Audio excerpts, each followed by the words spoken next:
Boa tarde para todos. Bom, conforme combinado, vou passar o gabarito da lista de atividades para vocês. Eu preferi fazer de uma forma dialogada, que fica mais fácil de repente vocês compreenderem do que de uma forma mais textual. Então, são 14 perguntas, a última ela é mais pessoal, então vou focar nas 13 perguntas diretas. Primeira, quais os critérios devem ser avaliados para classificar o sexo? Sempre que a gente fala de classificação de sexo, são 3 critérios: sexo cromossômico, sexo morfológico e sexo psicológico. Lembrando que o sexo morfológico é subdividido em sexo gonadal, genital e puberal. Segundo, qual o primeiro evento da determinação sexual em humanos? O primeiro evento da determinação sexual em humanos é a fertilização. Bem tranquilo. Terceiro, qual o papel do HY na diferenciação gonadal? O HY ele tem uma produção basal. Quando o HY aumenta, a gônada se diferencia em testículo, e quando o HY reduz para zero, a gônada se transforma em ovários. Lembrando que essa modulação do HY para cima ou para baixo depende de genes presentes nos cromossomos sexuais. Se tem o cromossomo Y com um fator determinante testicular, ele induz aumento de HY. Se só tem cromossomo X, o gene SS induz a redução do HY. Quarta pergunta: por que os Klinefelters têm geralmente infertilidade? O Klinefelter ele é XXY, ele tem um X adicional. Por ter um X adicional, esse X inibe a produção de HY, a produção de HY não fica tão elevada, a gônada começa a se transformar para testículo e para no meio do caminho, formando testículo não funcional, um hipogonadismo ou gônadas infitas, e isso leva à infertilidade. Quinto item: quais exames laboratoriais devem ser realizados frente a uma ambiguidade sexual? Sempre que tem uma ambiguidade sexual, a primeira coisa a ser avaliada é a parte cromossômica, o exame de cariótipo. No exame de cariótipo, a presença ou ausência de cromossomo Y vai caracterizar o sexo cromossômico do indivíduo. Só que, além disso, também deverão ser avaliados outros quesitos, como uma biópsia gonadal, para saber se tem tecido testicular ou tecido ovariano, além da morfologia da genitália, além do sexo psicológico. Mas o primeiro exame, de fato, é o exame de cariótipo. Comente sobre os tipos de intersexo, que é o item 6. Existem 4 tipos de intersexo. Existe o intersexo propriamente dito, que é o Klinefelter e a síndrome de Turner. Existe o transexual, que só tem diferente o sexo psicológico. Existe o hermafrodita verdadeiro, que tem os 2 tecidos gonadais, tanto tecido testicular como tecido ovariano. E existe o pseudo-hermafrodita masculino e feminino, que internamente é de um sexo e externamente é do sexo oposto. Qual seria a aparência de um pseudo-hermafrodita? Então a resposta já foi anteriormente, mas um pseudo-hermafrodita masculino é um homem com aparência de mulher, e o pseudo-hermafrodita feminino é uma mulher com aparência externa do sexo oposto. Oitava pergunta: quais os principais tipos de distrofias musculares e os critérios clínicos usados na sua diferenciação? Existem vários tipos de distrofia: face capumeral das cadeias, distal, óculo-faríngea, mas os mais importantes é a distrofia muscular de Becker, e a mais importante de todas é a distrofia muscular de Duchenne, por ser a mais frequente e também a mais letal. Quais os critérios clínicos usados na sua diferenciação? Dentro dos critérios clínicos, vai verificar o sexo, vai verificar a idade, vai verificar as cadeias musculares afetadas. São os principais critérios utilizados.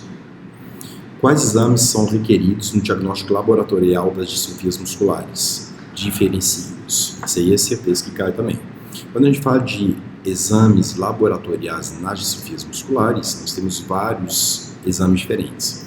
Quando um paciente é observado que ele tem uma perda de massa muscular progressiva, você vai ter que verificar se ele está tendo degeneração muscular. Para isso, nós temos marcadores específicos para isso.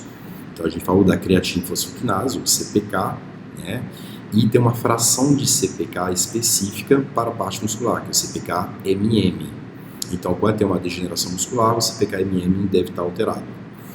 Além disso, pode fazer uma biópsia para verificar a presença ou a graduação da distrofina presente, geralmente por técnicas de imunistoquímica, verificar a ocorrência de distrofina, e o melhor exame, mas também o mais caro, seria o exame de DNA para verificar se realmente tem uma alteração genética. O que caracteriza a deficiência intelectual e quais são as suas causas? Então, a deficiência intelectual tem a definição lá no texto, mas tecnicamente é quando você tem algum tipo de atraso no desenvolvimento neuropsicomotor, que compromete áreas da socialização, áreas acadêmicas, áreas da independência e várias outras áreas. E dentro das causas, nós temos causas que podem ser ambientais, pré-natais, perinatais, várias causas em potencial, agentes teratogênicos, de uma forma geral, e as causas genéticas. Então, a gente sempre fala das causas exógenas, ambientais, e as causas endógenas, que são as causas genéticas. 11ª, qual a principal causa endógena da deficiência intelectual e como diagnosticá-la?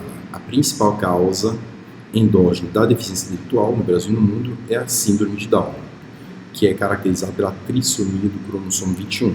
Por ser uma alteração cromossômica, o exame também solicitado é o exame de cariótipo, no qual vai verificar a presença de um cromossomo 21 a mais. Esse é um diagnóstico etiológico.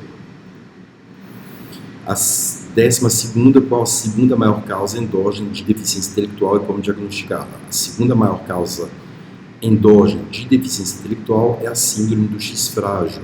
A síndrome do X frágil é provocada por uma mutação, uma expansão no cromossomo X, um gene chamado de FMR1, e frente a essa expansão desse gene, o paciente vai ter um quadro clínico que vai envolver uma face mais alongada, levemente triangular, um queixo proeminente, uma orelha antevertida e gônadas aumentadas. Além disso, obviamente, cursando com a deficiência intelectual. E tipicamente o sexo masculino em mais de 95% dos casos. Como diagnosticar? Por não ser uma alteração cromossômica, já agora é necessário fazer um exame de DNA, e solicita exame de DNA para a síndrome do X frágil ou exame de DNA para o gene FMR1. 13ª pergunta, quando não fechar diagnóstico etiológico da deficiência intelectual pelos exames laboratoriais convencionais, qual que seria a outra possibilidade em que se baseia? Sempre que tem uma suspeita de deficiência intelectual, primeira linha de exame, exame de cariótipo, que é o clássico para a síndrome de Down, por exemplo. Segundo exame, um exame gene específico, que é o exemplo clássico da síndrome do X frágil, que é o exame de DNA para um único gene. Não tem alteração no cariótipo, não tem alteração em um gene único, tem que fazer um rastreio de todo o genoma. Aí tem duas metodologias, que é o sequenciamento completo do genoma, ou do exoma, para ser mais preciso, ou então uma técnica chamada de CMA, que são chips de DNA. Ambas as técnicas vão fazer um rastreio de todo o genoma do paciente, de milhares de genes simultaneamente.